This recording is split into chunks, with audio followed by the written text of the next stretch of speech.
Terima kasih sudah klik video ini, tapi jangan lupa guys, klik tombol subscribe karena subscribe itu gratis. Dengan subscribe kamu support channel ini untuk terus upload video hampir setiap hari.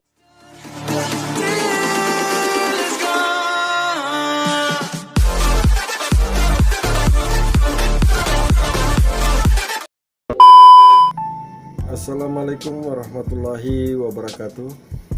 Jumpa lagi dengan saya Bobby di channel Agan Bobby. Kali ini kita akan bahas cara mudah menjadi YouTuber.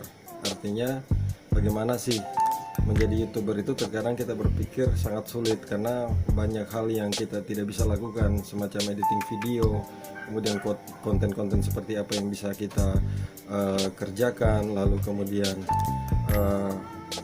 jam tayang, masalah subscriber dan lain sebagainya. Tapi di sini saya ingin memberikan semangat dan support kepada teman-teman yang ingin menjadi YouTuber, agar terlihat bahwa sebenarnya menjadi YouTuber itu sangat mudah selama kita mengikuti koridor atau rule daripada YouTube itu sendiri. Yang pertama ingin saya bahas itu masalah konten. Kalau bicara masalah konten, sebenarnya apa saja yang bisa bernilai edukatif bagi channel-channel teman-teman sekalian yang sekiranya bisa menambah wawasan. Karena poin pertama ketika orang membuka YouTube itu adalah ingin menambah wawasan. Itu yang terpenting, bagaimana kemudian kita bisa menghadirkan sebuah informasi, sekalipun itu mulai dari kebiasaan-kebiasaan hal-hal kecil. Seperti misalkan cara membuat apa. Paling penting kalau saya, konten yang paling banyak dicari itu adalah tentang cara dan gaya, atau cara apa sih, misalkan cara membuat ini, cara membuat itu, cara memperbaiki ini. Apapun yang teman-teman ketahui tentang sesuatu, silakan di-share ke YouTube. Itu sangat bermanfaat, walaupun channel Anda mungkin editingnya belum sempurna seperti channel saya ini. Kalau saya lihat dari pengalaman-pengalaman yang saya lakukan per hari ini, memang saya juga belum dimonetisasi karena saya mencoba bertolak belakang dengan aturan-aturan YouTube. Ternyata itu sama sekali memang tidak bisa. Jadi kalau bicara konten, carilah konten yang sekiranya Anda coba berempati ketika membuka YouTube. Anda cari apa sebenarnya, informasi tentang apa. Nah, cobalah buat konten-konten yang seperti itu, yang sekiranya menurut Anda cari di YouTube. Kemudian yang kedua, masalah aturan main. Masalah aturan main ini sudah jelas ya di dalam YouTube itu sudah memberikan gambaran seperti apa sih yang bisa dan tidak. Misalkan channel apa, contoh hal-hal yang boleh sehingga nanti bisa dimonetisasi. Karena tujuan akhir daripada kita menjadi YouTube adalah bisa dimonetisasi. Untuk channel kita bisa dimonetisasi itu ada rule-nya yang harus kita ikuti. Yang pertama, sebenarnya kalaupun kita tidak bisa mendapatkan tayangan-tayangan ori dari hasil karya kita sendiri, sebenarnya itu boleh oleh YouTube itu revisi daripada tayangan-tayangan orang lain, tapi ditambahkan bumbu-bumbu humor, ditambahkan komentar, ditambahkan analisis. Seperti misalkan pertandingan sepak bola yang sudah tayang oleh channel lain, Anda itu bisa lakukan. Atau misalkan melihat gaya permainan musik orang lain lalu Anda komentari, itu mungkin yang Anda komentari itu juga bisa menambah wawasan baru buat para penonton. Ya, itu yang paling penting Anda lakukan. Dan sebenarnya aturan main yang dibuat oleh YouTube mau dibilang ketat juga enggak, mau dibilang enggak juga sebenarnya ketat. Sebenarnya kalau kita ngikutin rule-nya, ngikutin aturannya, sebenarnya gampang sekali. Pertama, buatlah konten-konten yang ori, yang benar-benar hasil karya teman-teman sendiri, bukan hasil karya orang lain. Apapun itu yang sekiranya bisa menambah wawasan daripada para penonton. Lalu kemudian ikuti aturan mainnya, seperti jangan re-upload, lalu kemudian jangan beli subscriber, jangan beli jam tayang. Dan itu saya kira simpel sekali. Walaupun channel Anda sederhana, selama Anda itu original, lalu tidak melakukan hal-hal yang memang sebenarnya istilahnya fair lah. Fair dalam ber-YouTube itu sebenarnya harus fair.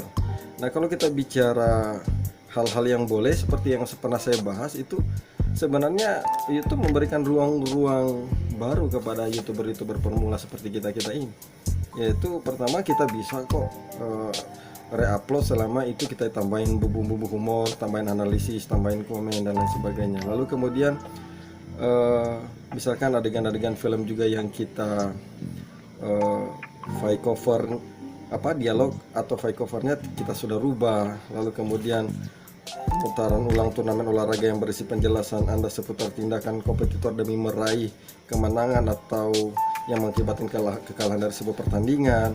Kemudian video-video reaksi berisi komentar kita terhadap video asli daripada yang kita re-upload.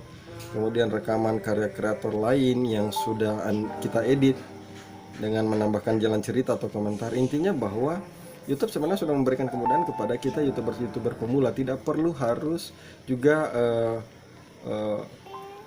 mengambil gambar sendiri. Yang ada pun nggak masalah, yang penting ada batasan-batasan yang memang yang harus kita ikuti. Itu bicara aturan main. Lalu kemudian selanjutnya kita bicara jam tayang.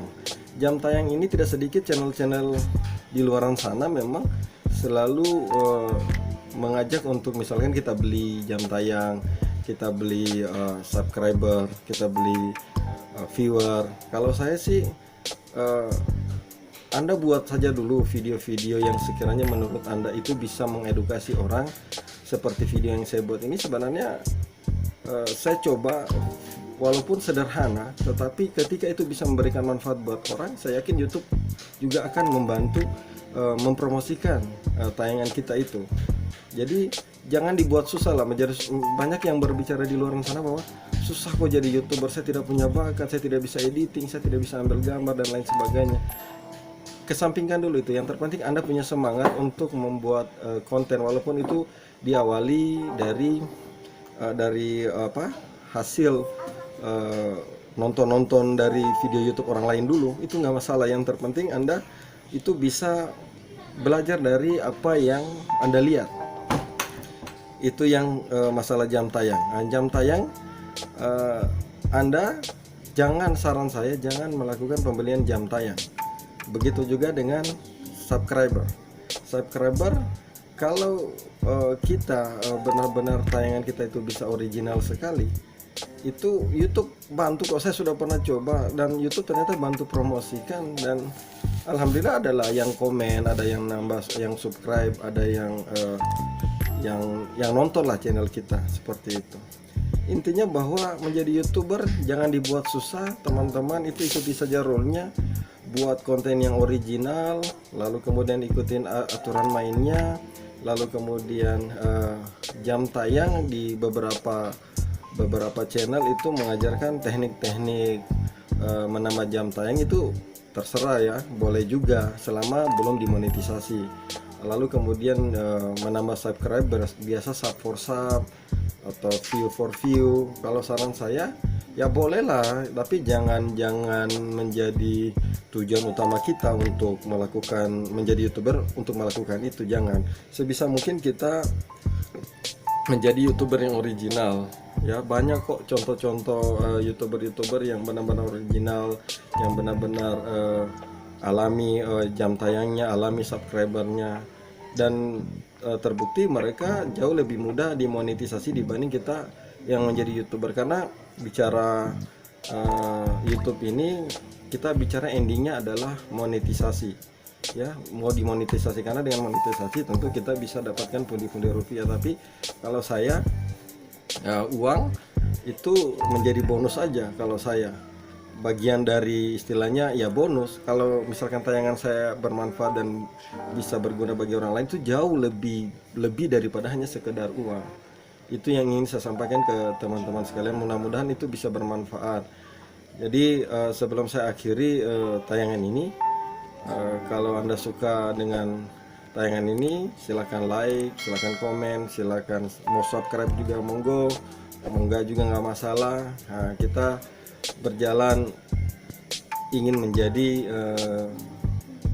orang-orang yang bermanfaat aja buat banyak orang. Karena toh juga ketika juga kita punya banyak uang lalu tidak bermanfaat buat orang banyak, itu juga tidak menjadi apa-apa menurut saya. karena ada beberapa konten sebenarnya di luar sana yang sangat menyesatkan youtuber pemula. Ada sih yang memberikan ilmunya bahwa bagaimana sih membuat konten yang baik, bagaimana sih aturan main yang baik, bagaimana sih mengejar jam tayang yang benar, bagaimana mengejar jam tayang subscribe, lalu kemudian nanti bisa dimonetisasi. Tapi tidak sedikit juga yang menyesatkan menurut saya. Saya termasuk salah satu korban tayangan-tayangan channel-channel yang ternyata kita sudah ikutin, ternyata ditolak monetisasinya. Nah, mudah-mudahan tayangan ini bisa menambah semangat teman-teman. Ayo semangat buat kontennya yang alami sajalah, sekalipun itu mungkin penuh perjuangan, tapi saya kira hasilnya nanti ketika Anda bisa dimonetisasi itu akan jauh lebih puas merasakan hasilnya seperti itu. Mudah-mudahan bisa bermanfaat buat teman-teman youtuber pemula. Akhir kata, wassalamualaikum warahmatullahi wabarakatuh.